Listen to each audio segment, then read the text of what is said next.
Hello, I'm Tom Whitnick. Welcome to the KZGN News. From the Rademacher Hills to Bee Mountain and the mighty Sierras, Ridgecrest to Inyokern and China Lake, this is your news for the Indian Wells Valley with the KZGN News crew.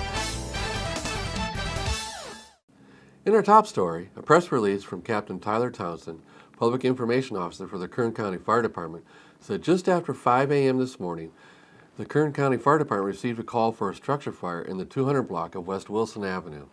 A second alarm structure response was, and responding crews were advised that an adult male may be inside the home attempting to extinguish the fire. The first arriving crew encountered a single-family dwelling that had been converted into a duplex. Heavy smoke and flames were coming from the structure. The firefighter and captain made entry into the home with a hose line to conduct a search for the victim. The victim was located in a bathroom to the rear of the structure. Crews pulled the victim outside where he was given medical treatment by firefighters and then ambulance personnel. The victim was transported to Ridgecrest Regional Hospital, but was pronounced dead after his arrival. Fire crews continued to fight the fire and were able to control it in approximately 25 minutes. Kern County fire investigators are looking into the cause of the fire. The Kern County coroner responded to Ridgecrest Regional Hospital to retrieve and examine the victim. The American Red Cross and Ridgecrest Salvation Army were called to assist with temporary living accommodations for one adult female and 2 children. Yesterday, I said that today we would discuss Mick Gleason's report on what the county is looking forward to as a way of gaining more data to solve the water problem in the valley. One possibility for obtaining data may come by way of Stanford University, he said. I think it's premature to say they're going to do this, but they're proposing doing a pilot study. They think this would be a good basin to do this in. The study would be working on developing tools to help map brackish water in many basins in the base. The study would involve using nuclear magnetic resonance. The process is nuclear in the sense that it involves measuring the atomic level structure of water, using big magnets to spin the water molecules. And what happens when you cause this agitation of water in porous media, which is what underground water is, we're basically causing the water molecules to spin. So then we measure how long it takes water molecules to slow down and stop spinning. And by that time, we get an estimate of the porosity, the size of the pores, as well as how interconnected those pores are. Porosity refers to the amount of open space between rocks or rock cavities or grains. Pores are basically the holes in the surface expressed as a percentage. Porosity tells us how much water is under the ground, while effective porosity indicates how much we can remove. What we're trying to do is map the distribution of brackish water in the subsurface, in addition to determining how much brackish water is available as a resource. It would also help tell us how much fresh water we have. Supervisor Gleason said the study would cost in the $60,000 to $80,000 range. Mick said if we're going to fix the problem, we need to know more than we do now. More studies are needed. This could be one of those studies. And the most important number we need to quantify is how much water is under us. Without that answer, how do we proceed? In city news, the Ridgecrest City Council met last evening at City Hall. The meeting was well attended. I would estimate that about 100 people were there. The meeting was quite long. The main item of huge interest was the county's latest proposal on the land use management plan. This one will be very lengthy, and I'll cover it in detail tomorrow evening. The other items all approved on the agenda were they presented proclamations recognizing the following: National Sexual Assault Awareness Month, National Child Abuse Prevention and Awareness Month, Week of the Young Child, and recognizing certain businesses in their waste management and recycling effort. They also approved going ahead with the engineering for reconstruction of South Charlie Boulevard from Bowman to College Heights Boulevard. They approved purchase of transit buses in the amount of $193,000. They also approved a letter of support for the proposal submitted by TerraGen Power to be considered for the 2015-2016 transmission planning to improve electrical infrastructure to improve and increase capacity of the area's power lines. This is designed to enable for more economic development and power generation here in the valley. In Kern County news, the Kern County Planning Commission will be holding an official Planning Commission meeting right here in Ridgecrest. These meetings usually are only held in Bakersfield. It will be held Thursday, April 9th, 2015 at 6 p.m. in the City Council chambers at City Hall. The reason for the meeting is The Kern County Planning Commission will conduct a public hearing to consider the Indian Wells Valley Land Use Management Plan, which includes the series of proposed general plan amendments, changes in zone classifications with the unincorporated Indian Wells Valley area, and amendment to Chapter 4, Naval Air Weapons Station China Lake of the Airport Land Use Compatibility Plan. Additionally, the project includes textual changes to the Kern County zoning ordinance to address landscape requirements within the valley and soil stabilization requirements in all of eastern Kern County desert region, which is all the unincorporated area to the east of Los Angeles Aqueduct. Specific changes to land use designations with the Indian Wells Valley are only proposed on lands owned by the state or federal government, lands currently zoned A or A1 limited agricultural by Kern County zoning ordinance, and lands owned by individuals who have directly contacted staff requesting the change. The Planning Commission staff report will be available for public review on Friday, April 3rd after 3 p.m. A complete list of the proposed land use recommendations will be included within the staff report prepared for this project, which will be posted on the Kern County website. And once again, the actual meeting will be held Thursday, April 9th, 2015, 6 p.m., City Council Chambers at City Hall. Sergeant Myers of the Ridgecrest Police Department Traffic Division has made the following press release. On April 3rd, 2015, the Ridgecrest Police Department will operate a DUI, driver's license checkpoint, and DUI saturation patrol. This will take place somewhere within the city of Ridgecrest. The Ridgecrest Police Department has announced that this DUI, driver's license checkpoint, and saturation patrol are scheduled for the 3rd of April between the hours of 7 p.m. and 3 a.m. in the city of Ridgecrest. The actual location of the checkpoint will not be disclosed, and the location of the checkpoint may even move during the evening if determined necessary by Sergeant Myers. These checkpoints offer very little time, and once the driver provides the driver's license and registration, as long as they haven't been drinking, they are sent on their way. Average stop time is less than 1 minute. The Ridgecrest Police Department considers the use of DUI and driver's license checkpoints and DUI saturation patrol effective in detecting and removing impaired drivers from the road. The checkpoint and saturation patrol are funded by a grant from the Office of Traffic Safety through the National Highway Traffic Safety Administration. If you're going to drink, do not drive. And equally important, don't get into a vehicle with a driver who has been drinking. Plan ahead and designate a non-drinking driver. And report drunk drivers. Call 911. In other police news from the California Highway Patrol, we received this notice. On Friday, March 13th and Friday, March 20th, the California Highway Patrol saturated the eastern Kern area in an effort to reduce pedestrian and bicycle incidents and violations. CHP officers provide a maximum effort to use this emphasis as a way to educate the public and enforcement of the law. Overall, 23 California Highway Patrol officers took part in this program in eastern Kern County. The results of the saturation are as follows. 161 citations were issued, 27 verbal warnings were given, 4 DUI arrests, and 4 pedestrian bicycle verbal warnings. The mission of the California Highway Patrol is to provide the highest level of safety, service, and security to the people of California. Stay tuned when we come back. KZGN Talking Points and Critter Connection.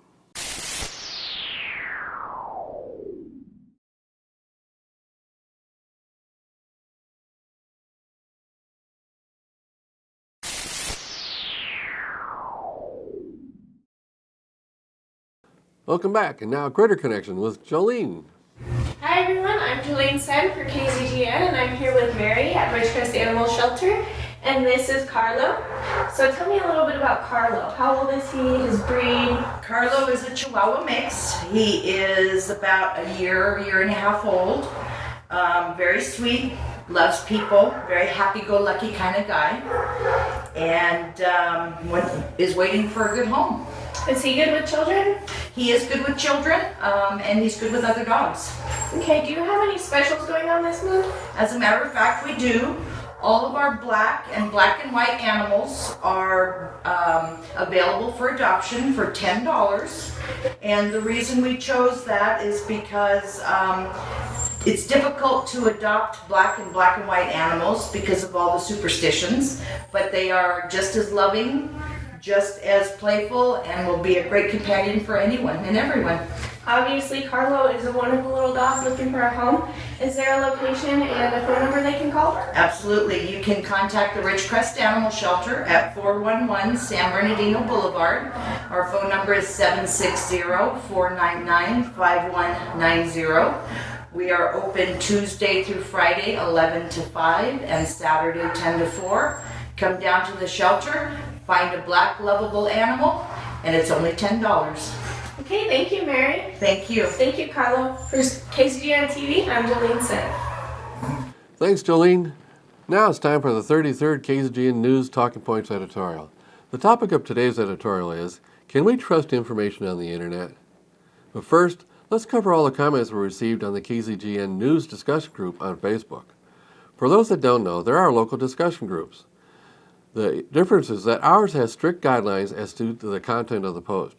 We here at KZGN believe that positions and thoughts can be adequately expressed without profanity or personal attacks. One of the groups say they won't allow personal attacks, but when the person that gets attacked personally by someone that the site administrator thinks will boost a harsh participation, he lets it continue, and the administrator himself uses profanity to his comments. We feel profanity is not necessary to an intelligent discussion. Some comments we received about the issue are as follows. Ethan said it very well in his following comment. I would like to thank the proprietors of this forum, the KZGN News Forum, for maintaining a sense of decorum and real civility. While there has been a tremendous amount of participation as of yet, the debate has remained well-mannered, even when the exchanges have gotten somewhat tense. The participants have refrained from being profane and belittling. This is why I've chosen not to engage in some other local Facebook forums. One of the other discussion boards likes to pretend to adhere to a doctrine of civil deliberation concerning topical events. Unfortunately, there's a tremendous gap between the advertised rules and some of the actual posts. This is abundantly clear whenever the forum's chief host unleashes a round of vulgar and obscene language upon an issue, idea, or political persuasion that he is against.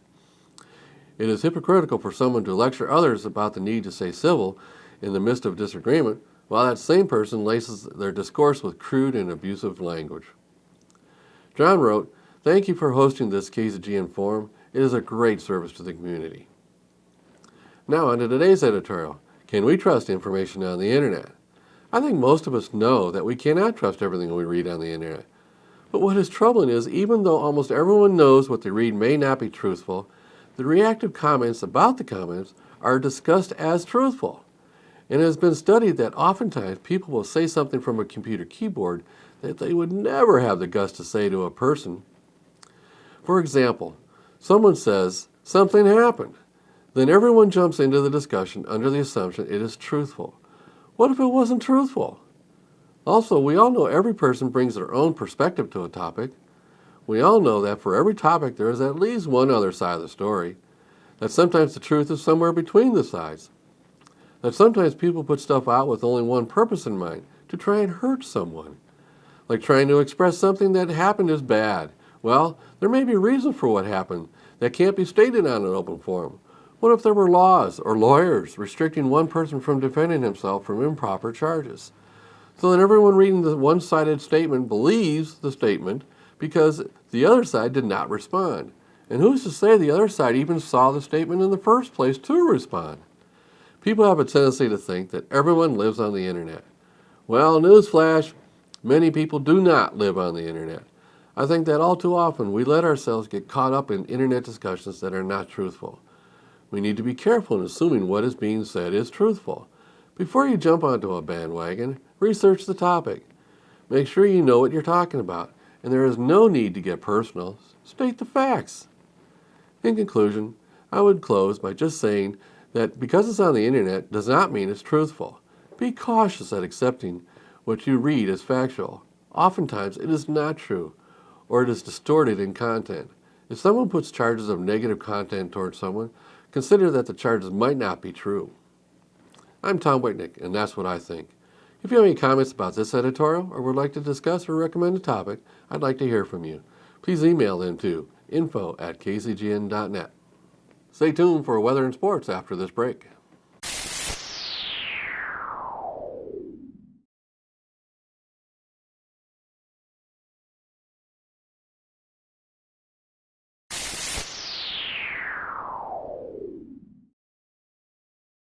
Thanks for staying with us. Let's go to Keith for the weather. Thank you, Tom. From the National Weather Service, severe weather possible from the southern plains. Severe thunderstorms with large hail, damaging winds, and a couple of tornadoes are possible Thursday afternoon and evening across parts of the southern plains and Ozarks into the Ohio Valley. The greatest risk will be from extreme portions of southeastern Kansas and northeastern Oklahoma across southern Missouri and extreme northern Arkansas and into southern Illinois and extreme western Kentucky. Temperatures across the region: Massachusetts was at 47, Carolinas at 65, Atlanta, Georgia 64, New Mexico at 62, Colorado and Utah were in their low 40s, Montana 42, and on our west coast, Oregon came in at 40, San Francisco 58, and Los Angeles at 61. For us locally, tonight will be mostly clear with a low around 48, calm wind becoming 5 miles per hour west. Friday will be sunny with a high near 78, west wind at 5 miles per hour. Friday night will be mostly clear with a low around 43, with south-southeast wind around 10 miles per hour. And for the weekend, Saturday will be sunny with a high near 83, south wind 5 miles per hour. Saturday night mostly clear with a low around 44, breezy with a west-southwest wind 10 to 20 miles per hour. On Sunday, it will be sunny, high will be near 72, breezy west wind 15 to 20 miles per hour, and increasing later in the afternoon, with wind gusts as high as 30 miles per hour. Sunday night will be mostly clear, with a low around 42, breezy with a west wind 15 to 25 miles per hour, with gusts as high as 30 miles per hour. And that is your local forecast for the IWV, and back to Tom. Thanks, Keith. Now let's go to Tom Heck for the sports. And a very pleasant Thursday afternoon to everybody. We've been talking a lot about college basketball, and we've talked a little bit about Syracuse baseball. Alexander Reed, a relief pitcher for Syracuse, he's going to talk about the game they had the other day against College of the Desert. Those two teams play again today here at the Dog Yard. And Alexander, from, of all places, the great North, Ontario, and I know the warm weather, I think he loves down here. He's used to shoveling snow this time of year. All right, the NBA, we haven't talked much about the standings. Toronto right now, 44-30. They are leading the Atlantic Division right now. Brooklyn, 33-40, and Boston, 33-41. Now, I bring them up because both those teams under 500. Brooklyn 7 games under, Boston 8 games under. But right now, if it ended today, those teams would be right on the bubble for a playoff spot. The way it looks right now, Brooklyn, Boston, and Indiana all fighting for the last playoff spot in the East. Now the West so much better, which we'll see in a minute. In the Central, Cleveland 48-27, they're in. Chicago 45-29, they're in. Milwaukee 36-38, more than likely they're in. Indiana 32 wins, 42 losses with 3 weeks left. Looking like it could be them, Boston, or Brooklyn in the East. Okay, also Atlanta, the best team in the East, 56-19 by far. They are in. They're just waiting for the playoffs. Washington, 41-33. They're in also. And another team sitting right on the bubble, the defending runner-up national champions, the Miami Heat, 34 wins, 40 losses. So it's very interesting in the East for that last playoff spot. The West, a different animal. Let's look at the Northwest Division. Portland 48-25. They're in. Oklahoma City 42-32. I don't know if they're going to get in. That's a pretty good record. 10 games over 500 for the team that won the West last year. The division championship, they lost to San Antonio in the Western Championship. Utah Jazz 33-41. Goodbye. Golden State, best record in basketball, 61-33, in by far. The Clippers 49-26, playing really well right now. They're in.